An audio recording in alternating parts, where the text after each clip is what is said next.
मूर्ख मित्र, राजा और बंदर की कहानी। एक राजा था।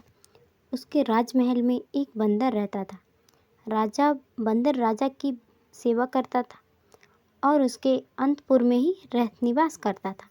राजा जब भी कहीं जाता, बंदर को अपने साथ ले जाता था।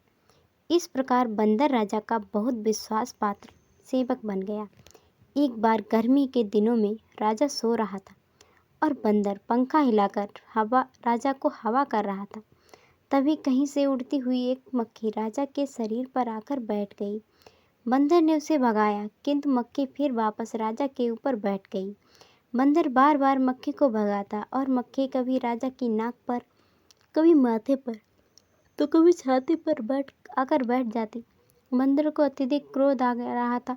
इस बार बंदर ने क्रोध में एक तलवार उठा ली और जैसे ही मक्खी राजा की गर्दन पर बैठी, बंदर ने पूरी ताकत से मक्खी पर तलवार चला दी।